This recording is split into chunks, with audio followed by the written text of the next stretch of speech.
पीछे मुड़े नहीं, जिसे कोई न बांध सके, न तोड़ सके, न काट सके। वो क्या है? वो क्या है? कर्म मिलेगा तो शायद हाथ कटाना पड़ेगा, कर्म ने शायद साथ न दिया, फेवर न किया तो पैर भी कटाने पड़ेंगे, परिवार को भी छोड़ना पड़ेगा, और उससे आगे ज़्यादा प्रॉब्लम हुई तो फुटपाथ पर भीख भी मांगनी पड़ेगी। हमारे यहाँ हर 24 घंटे में पुण्य चेंज हुआ है। सिपाल महाराजा का, महीना शुद्ध का 24 घंटे में पुण्य चेंज हुआ है। चंदन माला का चेंज हुआ है। राजकुमारी थी, चौराहे पे बिकने लगी। मैना राजकुमारी थी, पिता ने निकाल दिया, भाग जाए यहाँ से, चल इसके साथ शादी कर ले, मेरा कर्म। मैना शिपाल, शिपाल राजा 24 घंटे में, 24 भी नहीं, राजपाट चला गया, राजमाता वहाँ से निकल गई। राजमंत्री ने बोला कि राजमाता ये सब आभूषण, ये सब महंगे कपड़े, आप ये सिंपल कपड़े पहन लो, वरना वो लोग पीछे मारने के लिए आ रहे हैं। और राजकुमार जहाँ पर सोने की खाट, सोने के गिलास में केसर के दूध, आलीशान सोने के लिए डल्लोक की मखमली गादी, और जहाँ पर लोगों के हाथों से हाथों में मिलते हंसियाँ खुशियाँ, लोग तैनात पर एक आवाज़ दे 10 लोग हाजिर हो जाए, कहीं पर भी कोई भी सुख कम नहीं था। और सिर्फ 6 घंटे में, 8 घंटे में, 10 घंटे में, आगे जाके 24 घंटे में पूरा सुख ट्रांसफॉर्मेशन, दुख खड़ा हो गया। कर्म ने चाहा तो तुम्हें लहू के आंसू भी देंगे, फुटपाथ पे खड़े कर देंगे। कर्म ने अभी तक चाहा नहीं है, अभी सब फेवर कर रहे हैं। तो कर्म यदि अब हमारे साथ है तो हमारी पहली और प्राथमिक यदि हमारी कोई भूमिका हो तो मुझे गुलामी से मुक्त होना है। जो मेरे विचारों में दलदल है, जो मेरे विचारों में ज़्यादा से ज़्यादा दुविधा है, उससे मुक्त होने की मुझे कोशिश करनी है। वो कौन करेगा? कैसे करेंगे? ये सब आयाम के लिए बात है, उसके कदम उठाने पड़ेंगे आपको। और आज आप कितना भी भारी हो, कितना भी कष्टदायक हो, कितना भी आपको ये कदम उठाने में मुश्किलें पड़ती हो, फिर भी उठाना ही पड़ेगा, क्योंकि आप इस दुनिया से भिन्न हो, आप इस परिवार से भिन्न हो, आप इस पैसे से भिन्न हो, आप इस समाज से भिन्न हो, आप अपने शरीर से भी भिन्न हो। वो आप कौन? आत्मा जो नित्य है। अब वो बंधा है, किसने बांधा? देह ने नहीं बांधा है, कर्मों ने नहीं बांधा है, अज्ञान ने बांधा है, मिथ्यात्व ने बांधा है। अब हमको तो पता ही नहीं है ज्ञान क्या है, और बस ये थोड़ा आपको मिल रहा है तो सुबह 9 बजे 7 बजे, रात को 9 बजे वापिस ज्ञान मिल रहा है तो आपको पसंद आ गया, आप लेने के लिए आ गए, खरीदने के लिए। ज्ञान कभी खरीदा नहीं जा सकता, वो अनुभव के स्तर पर नई यात्रा है, और वो यात्रा आपको खुद को पानी है। आपके अंदर जो भी दीपक है उसे जलाओ, उजाला तैयार करो। उस उजाला के नाते अब देखो कितने मील मुझे चलना है। छोटा सा उजाला 2-5 फुट का है, लेके चलो कितने फुट चलना है, कितने मील चलना है, कितने किलोमीटर चलना है। मुक्ति तक की यात्रा है, आज की नहीं है, अभी की नहीं है। हजारों हजारों भोग से हम इस यात्रा को पाने की कोशिश ही नहीं कर रहे, और जब कोशिश की तब हमारा पुरुषार्थ नाकामयाब था, क्योंकि हमने हर वक्त परिभाषा ढूंढने की कोशिश की। क्या संसार छोड़ सकते हैं और साधक बन सकते हैं तो क्या मिल सकता है? क्या इसको ऐसे नहीं सेट कर सकते? हमने कॉम्प्रोमाइज कर दिया 2 महीने के साथ, सिर्फ 2 महीने की आराधना करनी, वो कॉम्प्रोमाइज कर दिया। छोटे मोटे 5-7 दिन में 2-3 दिन प्रवचन सुनने आ जाना, बात खत्म कर दी। हमने कॉम्प्रोमाइज कर दिया, सुनेंगे तो ठीक, ना था कुछ मिल गया तो सही है, बिना टाइम या टाइम के साथ है ठीक है, आधे घंटे की सुनता है तो अच्छा है ना। पूजा रोज करे या ना करे, 10 दिन तो कर दे, अच्छी बात है ना। हमें कोई सेंस ऑफ ह्यूमन, हमारी कोई फाइनल विचार शक्ति ही नहीं है कि मुझे क्या करना चाहिए। जीवन पाने के लिए जीवन को क्या करना, वो जीवन को पता ही नहीं। कौन से जीवन को पाने के लिए? जीवंत जीवन को, जिसमें क्रांति घटित होती है, जिसमें आप खुद हाजिर हो, जिसे आपको खुद को वहाँ रुक के अपने विचारों को सामने छोड़ना है 100 फुट के सामने, और फिर पूरा संसार का पिक्चर आप विचारों से सोच रहे हो क्या है ये वास्तविकता। शाश्वत की यात्रा के लिए हमें कदम उठाने पड़ेंगे, और वो अभियान छेड़ना पड़ेगा आंदोलन के साथ। जीतना ही है, उस नाते ही पूरी ताकत लगा देंगे, जांबाज बनेंगे, और वो ताकत विचार और श्रद्धा से लगानी पड़ेगी। तो आप कल रात को वापिस युद्ध छेड़ने के बाद हजारों लाखों को उसने मार डाला, रक्तपात चारों ओर, और वो विजय हो गया, और वो अपनी ध्वजा, अपने झंडे लगा के हर्ष मना रहा था। जहाँ रक्तपात हुआ वहाँ विजय क्षेत्र में वो चला गया और देखने लगा क्या हो रहा है। चारों ओर लाशों का ढेर पड़े थे, चारों ओर लाखों की तैनात। आत्मा की नित्यता यहां प्रकट हो चुकी है। उसको लगा ये सब क्या हुआ, मेरी विजय तो हुई, लेकिन इतनी सारी हिंसाओं के नाते, हजारों लाखों करोड़ों को मारने के बाद उसके जीवन में रोशनी जगमगाई, एक दीपक जल रहा था। उसके जीवन में प्रकाश का आगमन हो चुका और उसने तय कर दिया हिंसा का सदंतर त्याग कर। सम्राट अशोक, और वो झुक गया संतों के चरणों में। उनके पास धर्म की कोई परिभाषा नहीं थी, धर्म की कोई क्रिया नहीं थी, लेकिन धर्म की जो भी सत्ता थी उसको वो सामने निमित्त मिला, सामने कोई प्रसंग उपस्थित हुआ और वो जग गया। अभी तक नहीं जगा, लेकिन जगने के लिए वो पल भी नहीं लगी। हजारों दिन चले गए जीवन के सम्राट होने के नाते, लेकिन वो सिंहासन पर वो अहंकारी विराजमान था। अब वो सिंहासन पर शाश्वत विराजमान होगा, यानी कि आत्मा के भाव। हमारे अंदर सिंहासन खाली पड़ा है, उसे विराजमान करने के लिए हमारे पास एक कैवल्य की शक्ति है, सामर्थ्यता है, लेकिन विराजित नहीं हुई। अशोक सम्राट ने विराजित कर दिया। आदमी जहाँ झुक गया वहां से उसकी शुरुआत शुरू हो गई। झुकना यानी कि सरल बनना। झुकना जीवन में कुछ प्राप्त करना है, इसके लिए बड़े बड़े शेर को भी पानी पीने के लिए झुकना पड़ता है। शेर है लेकिन झुकेगा नहीं तो मिलेगा भी नहीं। अनंत शक्ति का यह आत्मा जो नित्य है, उसे झुकना था या तो झुकाना था संसार को। उसे वो गुलामी की जंजीरों में रहना नहीं था, उसको झुकाना था। किसको झुकाना था? मैं गुलामी नहीं करूंगा अहंकारों की, मान सम्मानों की यात्राओं में मुझे कुछ लेना देना नहीं, लोगों के प्रति ईर्ष्या के भावों से मुझे बिछुड़ना है, मुझे यहाँ से दूर होना है। किसी की गलत बात हो रही है, निंदा और कुचली हो रही है, तो ये मेरे आत्मा के लिए उपयुक्त नहीं है। उसने झुका दिया सबको। वो लोग इसके सिर पे चढ़ते तो वो झुक जाता, लेकिन उसको ही झुका दिया, उसके सिर पर चढ़ गया, डांट दिया, उसको खत्म कर दिया। तुझे दफन करूंगा, ईर्ष्या, निंदा, क्रोध, दंभ, मान, माया, मेरी स्वतंत्रता को तुम खत्म कर दो, उससे पहले मैं तुम्हें खत्म कर दूंगा। अब बार बार वो झांकना है, सेल्फ इंट्रोस्पेक्शन, आंतरिक निरीक्षण करना है तो मेरे अंदर क्या छिपा है इस दुनिया को लेके, इस दुनिया में ऐसा क्या छिपा है जो मेरे में नहीं है। शाश्वत की यात्रा जो हमसे शुरू ही नहीं हुई, हमने वो कदम जब भी उठाया तब भी जंजीरों के साथ ही उठाया, यानी कि धर्म के अनुष्ठान हुए लेकिन मिथ्या अवस्था के साथ, धर्म की प्रवृत्ति हुई लेकिन बार बार संसार ने पकड़ लिया। तो प्रभु महावीर यदि आत्मा की बात करते नहीं और दुनिया की सब अनुष्ठान की बात करते तो शायद प्रभु महावीर की पूजा भी ना होती। उनकी पूजा का लक्ष्य क्यों, उनको पाने का लक्ष्य क्यों, उनके करीब जाने का लक्ष्य क्यों, उनके पास जाने के बाद एहसास क्या, ये सब जो भी जीवन की एक एक पहेलियाँ है, जीवन का एक एक पेज है, ये पढ़ते रहते हैं हम। जीवन के सारे पेज पढ़ने के बाद किताब खत्म होती है तो पता चलता है कि कितनी विचार यात्रा हमारी समाप्त हुई। यदि विचार यात्रा समाप्त होती है तो इसके साथ साथ सोचा जाए कि इस विचार यात्रा के अंतर्गत ये जिंदगी की किताब खत्म हुई तो बोध क्या हुआ, कौन से बोध को लेके मैं अब नई यात्रा पे निकल रहा हूँ। एक विचार यात्रा पूरी हुई किताबों के सहारे, एक विचार यात्रा के साथ बोध भी पूर्ण हुआ। अब बोध का अनुभव क्या है? पानी H2O से कुछ नहीं होगा, प्यास लगी है तो पीना है, H2O की भाषा से काम नहीं चलेगा। आत्मा, परमात्मा, कर्म, ये बात सुन ली तो इस शब्दों से काम नहीं चलेगा। इस शब्दों की जो भी सामर्थ्यता है, इस शब्दों में छिपा हुआ जो रहस्य है, आगे जाके ऐसा कहते बिटवीन द लाइन्स, एक शब्द के पीछे, एक शब्द के अंदर, एक शब्द के आसपास कुछ ऐसा रहस्य है, डिस्टेंस ऑफ वर्ड्स, दो शब्दों के बीच में अशब्द की भावना, दृश्य के सामने अदृश्य की ताकत, जो दिखता है उससे भी पावरफुल जो नहीं दिखता वो है।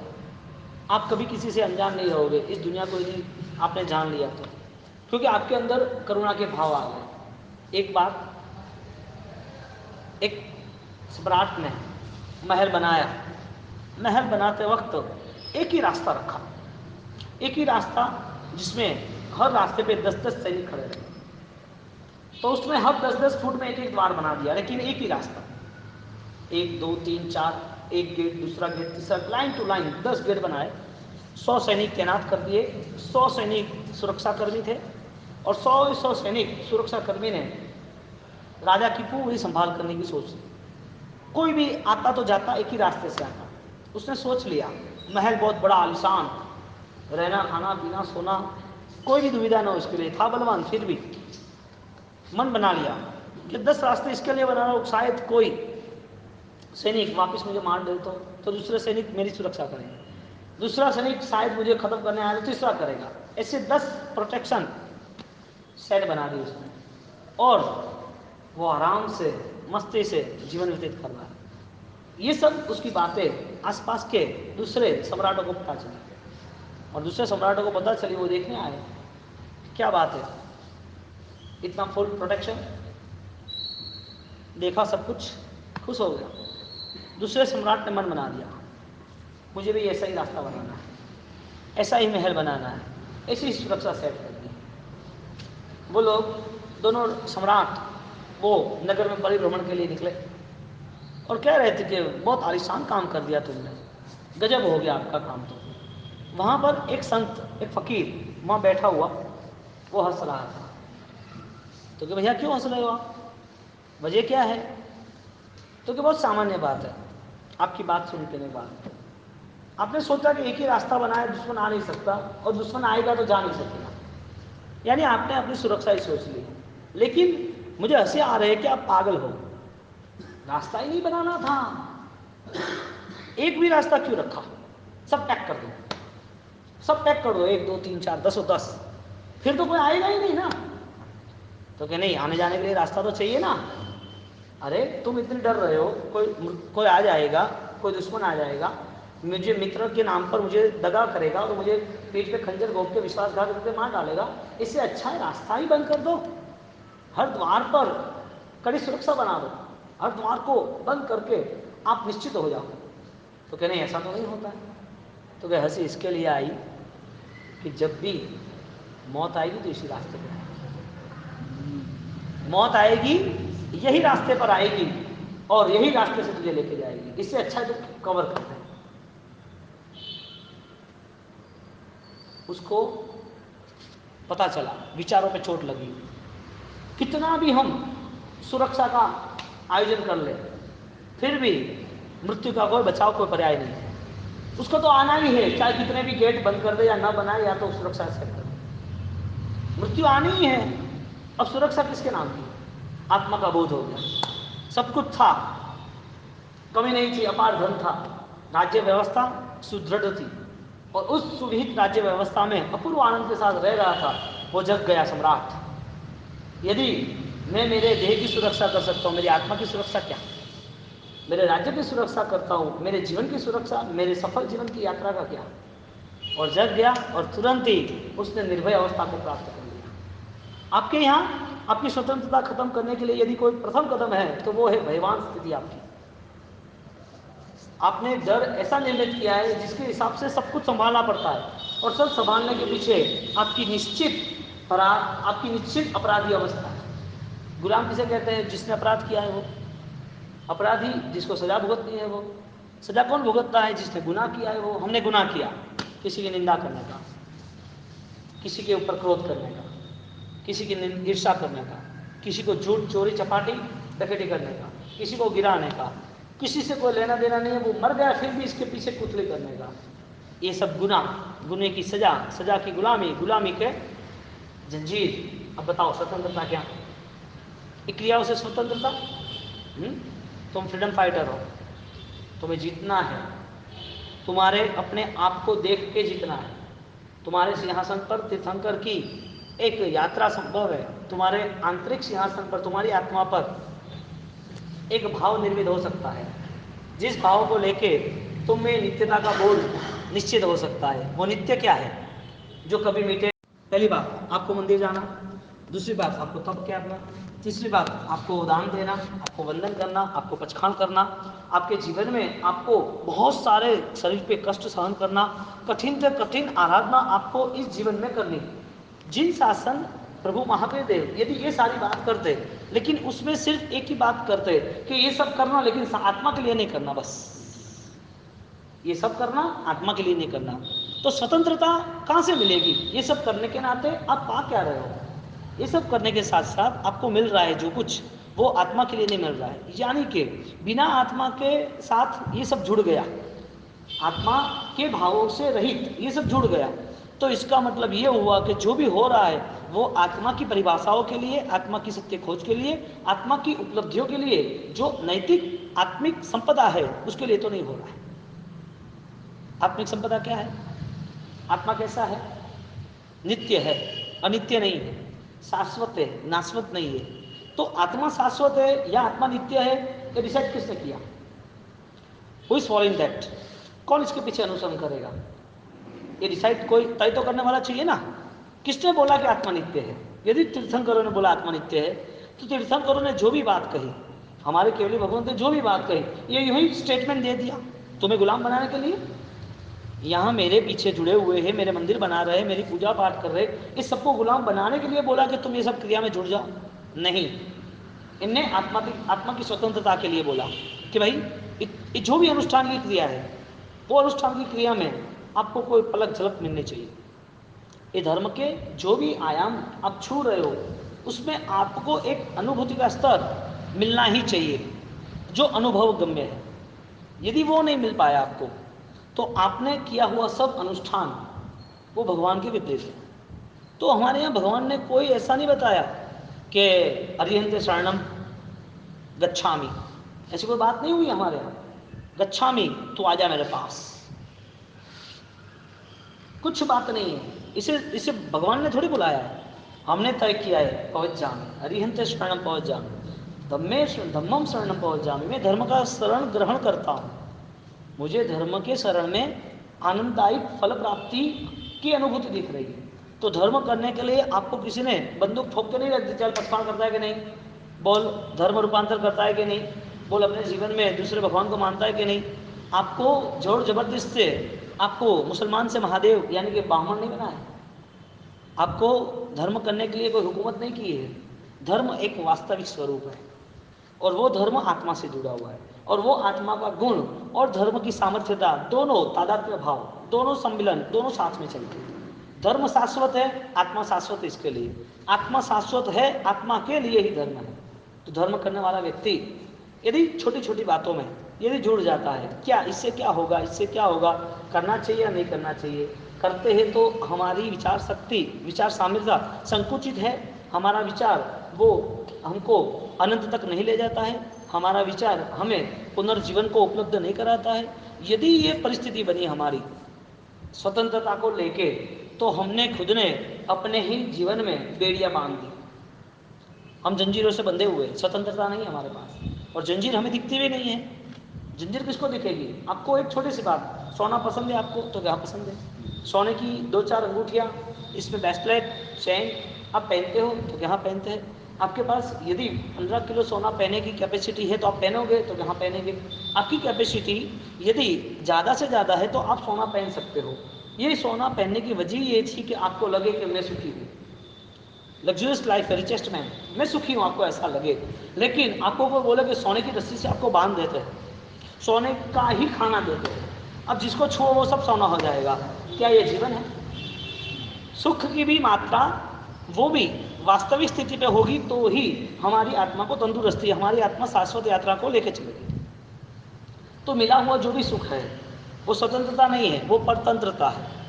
मिली हुई जो भी अनुकूलता है वो आत्मा के लिए नहीं बनती है, इसके लिए वो आपकी जंजीर है। किया हुआ जो भी धर्म है वो आत्मा तक नहीं पहुंच पाता, इसके लिए वो बार बार वो धर्म पुण्य का कारण, वो धर्म अहंकार का कारण, वो धर्म वापिस संसार के अनंत काल का कारण, वो धर्म ने आपको मुक्ति का शंखनाद नहीं किया। आपके जीवन में मंगल ध्वनि, उसकी वीणा, उसके सुर वो छेड़े नहीं गए, क्योंकि जीवन मिला, लेकिन जीवन जो निकल रहा है उसका रास्ता नहीं मिला। आपके पास रोग है लेकिन निदान नहीं है, औषधि ढूंढने निकल गए, हजारों लाखों औषधि आपके सामने पड़ी, और हजारों लाखों औषधियों के साथ आपने देख लिया कि कौन सी औषधि किस काम में लगेगी। औषधि सब रोग को मिटाने के लिए तैयार है, लेकिन रोग कौन सा है वो तय करो। उसका निदान तो होना चाहिए ना, उसका रिजल्ट तो आना चाहिए कि भाई आपको ये प्रॉब्लम्स है। यदि प्रॉब्लम्स ही पता नहीं है तो क्रिएट कैसे होगी, सॉल्व कैसे होगी? प्रॉब्लम जो भी है उसे हम जानने की कोशिश करते हैं। हम बंधन से बंधे हुए हैं, हमारे पास जो बंधन है वो हमें दिखता भी नहीं है। हमारा जो बंधन है वो हमें ऐसा लग रहा है कि अनुकूल है, और बंधा हुआ व्यक्ति और बंधन से जुड़ा है, और बंधन से जुड़ा है, उसे पसंद आता है हर बंधन। जैसे कि एक बंधन है, मेरे पास पैसा कम है, बंधन पैसा कमाने की दौड़, आपकी स्वतंत्रता छीनी गई। आपकी स्वतंत्रता छीनने के नाते आपका पुण्य कम हुआ, तो आपके पुण्य के नाम पे आपकी भौतिक सामग्री भी खत्म हुई। आपके पास जो भी स्वतंत्रता यानी कि जो भी पुण्य थी, जो भी कर्म थे, वो आपको कोई सुख देने वाला था, लेकिन आपने उसके पीछे न कोई ऐसी वास्तविक आराधना की, न कोई आत्मा के लिए सोचा। आपकी आंखों के सामने ही आपके सब धन जवेरात मिलकत कोई लूट लेगा, कोई चोरी कर लेगा, कुछ भी नहीं होगा तो रेड आएगी, वो भी नहीं होगा तो भूकंप आएगा, आपकी आंखों के सामने चला जाएगा, वो भी शायद कुछ नहीं होगा, तो ये सब पड़ा रहेगा, आप चले। ये कौन सा सुख है? स्वतंत्रता का। आपको बंधन नहीं लग रहा है, इसके लिए आपको अनुकूलता लग रही है। ज्ञानियों ने कहा कि एक पर्दा हटा दो, जो भी एक गिरा हुआ कपड़ा है, पर्दा है आंखों के सामने, उसे हटाओ, फिर देखो क्या है। आप जिसको सुख मान रहे हो, जो चीज की अनुकूलता उपलब्धियां है, क्या वास्तविकता ये हमारे जीवन के लिए शाश्वत यात्रा है? तो परमात्मा ने कहा आत्मा है नित्य, नित्य आत्मा है, यानी कि शाश्वत है। यानी कि आपकी आत्मा में जब तक मोक्ष नहीं है तब तक आपकी आत्मा को कोई रोक नहीं सकता कहीं पर भी जाने से। ठीक है, आपको ये देह मिला है तो 50 साल रुकना है, लेकिन ये आगे जाएगी, गतिमान है। आत्मा नित्य है लेकिन गतिमान है। आत्मा नित्य है लेकिन उसे कोई बांध नहीं सकता, लेकिन कर्मों के सारे बंधा हुआ है, इसके लिए उसे हर चीज जो कर्मों ने दी हुई है उसके सारे उसे सुख दुख मिलेगा। आंख मिली तो सुख, आंख की रोशनी चली गई तो दुख। आंख की रोशनी चली गई और किसी ने डोनेट किया आंख और आपको आंख मिल गई, वापस सुख। लेकिन आंख से करना क्या है वो पहले सोच ले। एक अंधे को यदि सूरज भी मिल जाए तो सूरज बहुत बड़ी विराट संपदा है, सूरज की रोशनी पूरे जगत के लिए उपकारी है। तो वो सूरज यदि उसके स्वभाव से सूरज सब कुछ देना चाहता है तो अंधे आदमी को क्या लेना देना? अंधे आदमी को सूरज से क्या लेना? यदि वो अंधाई है और सूरज की हजारों किरणें इस पृथ्वी को पावन कर ही रही है, फिर भी उसके लिए उपकारी नहीं है, क्योंकि वो उपयोगी नहीं करता। एक व्यक्ति मानव बना है लेकिन वो मिथ्यात्व से अंध है, बुद्धि से अंध है, श्रद्धा से अंध है। उसने खून कर दिया अपने पवित्रता का, अपने शाश्वत का, अपनी नित्यता का, और उसे पता ही नहीं चला। उसको मिली हुई धर्म सामग्री सूर्य की तरह जगमगा रही है, लेकिन वो सामग्री का उसने उपयोग ही नहीं किया। सूर्य था लेकिन अंधे के लिए काम का नहीं। ऐसे देह मिला, विचार मिले, धर्म की क्रिया के अनुष्ठान मिले, लेकिन स्वतंत्रता के लिए ना मिले, गुलामियों के लिए मिले। आपको बांध रहा है पूरा संसार। आपकी नित्य सामर्थ्यता है, नित्य जो शक्ति है आत्मा की, जो भी भूमिका होनी चाहिए वो भूमिका के सामने तुम्हें कुछ करना ही नहीं। क्यों हजारों सुर छेड़े जाए जो कानों से बह रहा है उसके लिए? यदि छेड़े भी जाए हजारों सुर तो उसे क्या लाभ? अंधों के लिए हजारों रोशनी के दीपक क्या लाभ? जिसको आत्मा की नित्यता है ही नहीं, श्रद्धा ही नहीं है, वो हजारों क्रिया कर दे क्या लाभ? घटना हमारे सामने घटित नहीं होगी।